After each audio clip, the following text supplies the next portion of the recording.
Welcome back. Well, shovels aren't just for digging. They can actually be turned into a work of art. Our craft expert Jennifer Ackerman-Haywood of the Grand Rapids Press and CraftSanity.com is here to show us exactly how. This is amazing to me. When I heard, like when our producer yesterday was like, okay, we're doing this thing about shovel art, I was like, I couldn't even imagine, but I knew whatever it was, you were going to make it good, and you have not disappointed. That is, where did this idea come from? Well, I went home for Father's Day last weekend to see my dad, who lives in Fraser, Michigan. I'm from the east side. And your dad dresses up shovels in his spare time? Well, he's laid off from his job, like thousands of others in the Detroit area. Especially in Michigan. Yeah, in the auto industry, and so he's been.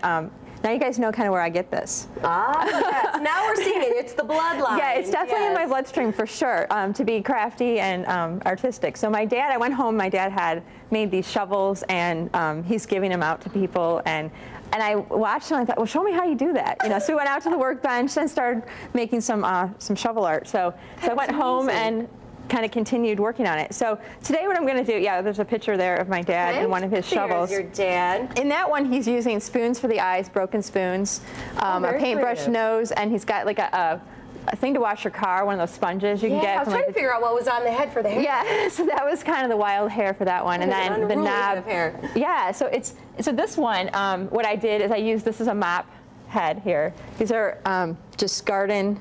Little tiny flower pots. Little tiny ones, and you put like a little piece of jewel. Like well, this is from the craft store. These jewels you can get in bulk packages. Oh yeah. So I just glued those on. I think she saw Brad Pitt walk by or something, yeah, so and her look good. Her eyes just bulged out there. So she is in love with So she, and then this is a broken spoon from the nose, and then this is I went to Goodwill and got just an old can opener, and I just put yarn there for lips. For the little lips, because she's got to have her lips on. You got to have your lips. Anywhere, if all else fails, you need your lipstick.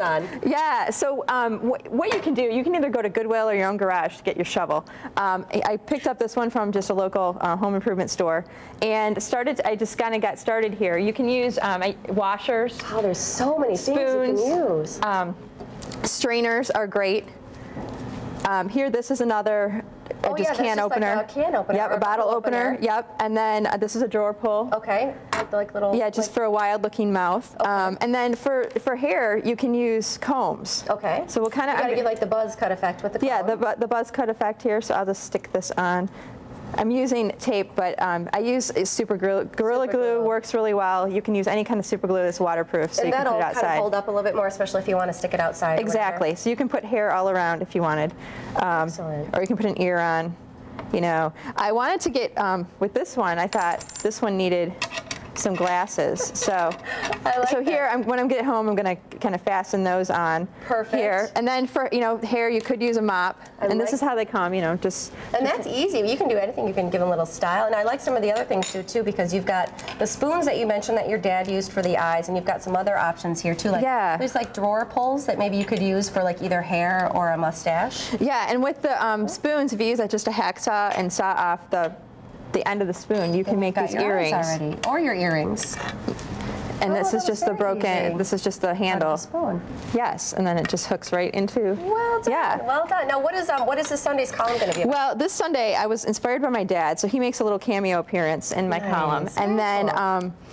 I'm also going to be talking about social networking and how for crafters and how you can kind of get the word out, because some people get annoyed by Facebook, and I was one of those people that was kind of like anti-Facebook. I'm like, I really don't want to connect with everyone I've known in my entire life. That is so polar opposite me. Mean girls from high school. Like, I don't know if I want to talk to these people. But what I found is my dad actually put a shovel people up there, and I thought, if my dad's on Facebook, you got to get on Facebook then. So I'm starting to use my account, and also using Ravelry.com. That's for artists and crafters. And I like that. So yeah, so it's really fun. Great. Well, thank you very much. Thanks for bringing the shovel people along, and thanks to Jennifer's dad for being such a wonderful arts and crafts of inspiration with the shovel people and beyond. Now, up next, from tents to teepees, we're going to show you some cool summer campgrounds for families. Plus, don't forget, coming up at 10 o'clock this morning, you can join me with a live web chat on the death of the King of Pop, Michael Jackson. WZZM13.com. Go to it at 10 o'clock.